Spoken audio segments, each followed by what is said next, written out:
Welcome to the March Budget Report.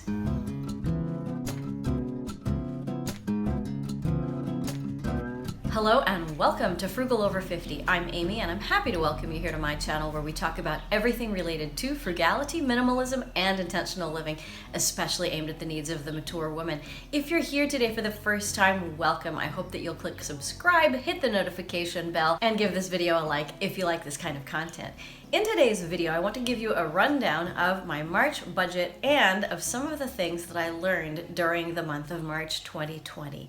It's been a big month for planet Earth. And here we are, the beginning of April as I'm recording this, looking back on what just happened. First of all, I hope that you and your loved ones are all healthy and indoors if possible. And if you are one of the people who is out there on the front lines helping keep us fed and electrified and watered and taking care of our medical needs, thank you so much for being out there for us. Everybody who's out there who has to be out there so the rest of us can be home, thank you. And for those of us who are home, take care of yourself, take care of your loved ones. Let's get through this together. So March.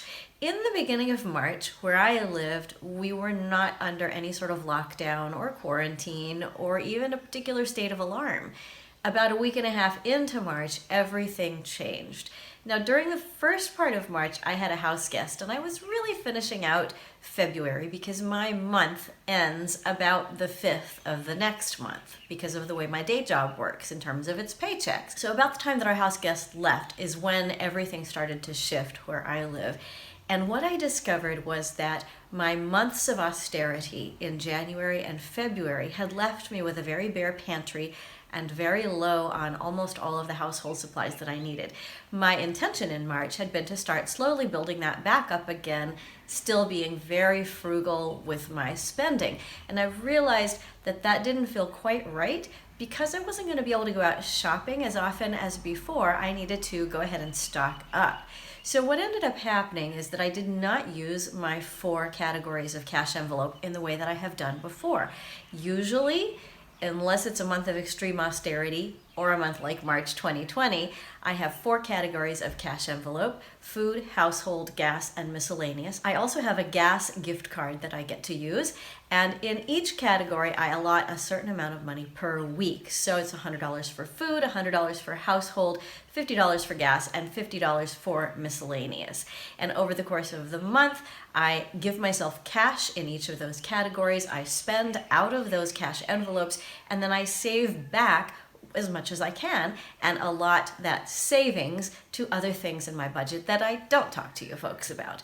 Now in January and February, I decided to turn that upside down because I had some really large bills to pay, and I decided to pay those bills first and then spend for food and household and the other categories with what was left. That worked fine for January and February, but it would not have worked going forward. It was not a long-term sustainable thing. It was a 1 or 2 month thing. And so March was going to be a restocking month, and indeed it turned out to be. Because of the way everything shook out in my community, where my job, which has always been online, joined the whole rest of my university with going online. My side hustle shifted completely to online, which was going to happen at some point, but not this fast and not under these strange and unpleasant circumstances. My children ended up having a 3-week spring break. Now their school is all online, as is true pretty much all over the world. And so everything was just in a state of flux.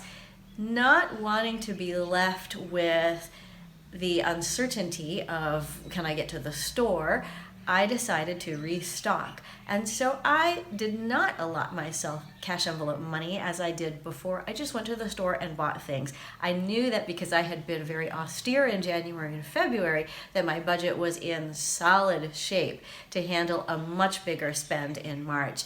And that's exactly what it turned out to be. I spent somewhere between $1,600 and $1,700 in the month of March restocking food, household, getting gas, getting miscellaneous items that were really needed. Things that I could not have sustained the household without for much longer. And I'm really happy that I was able to do that. And the lesson that I learned was that because I was austere in January and February, I didn't have debt hanging over my head.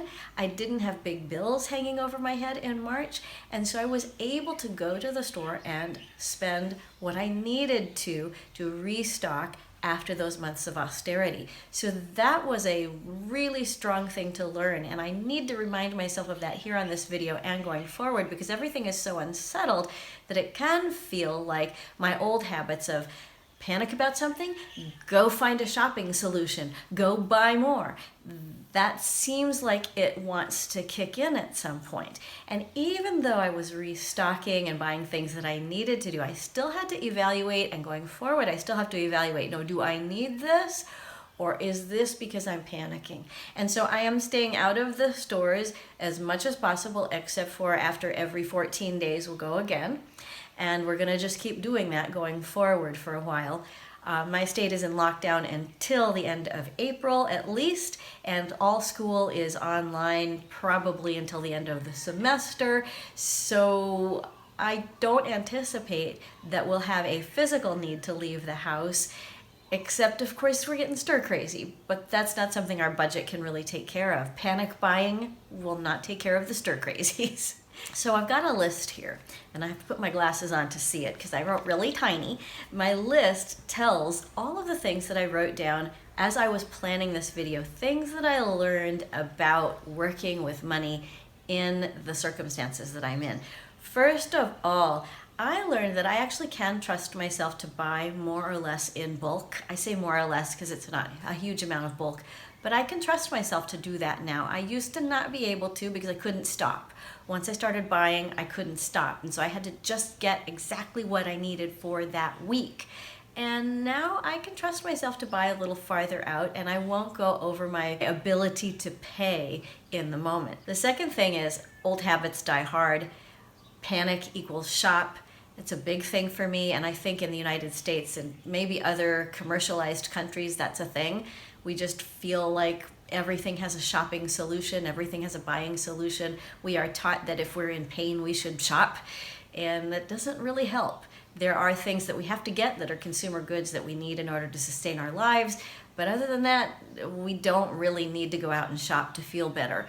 And this is one of those times in human history where we're learning that our system of shopping in order to ease pain doesn't really help. So that's a tough one, and it's a tough circumstance to keep learning and learning and learning that lesson, but here we are. The other thing is that the new mindsets that I've developed over the last year, year and a half really work. Stay frugal, stay calm, keep planning. The last thing that I noticed is that suddenly being frugal is cool.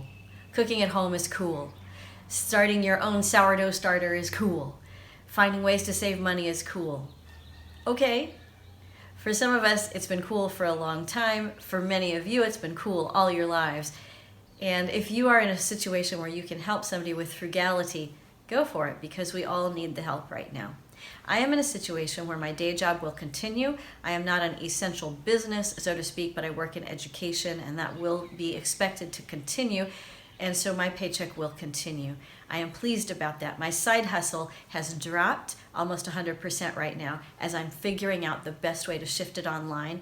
But that is a direction that I wanted to go anyway, and this is really forcing my hand. Another great thing that happened in March is that I got a significant tax refund, and that helped me to fund my way through April.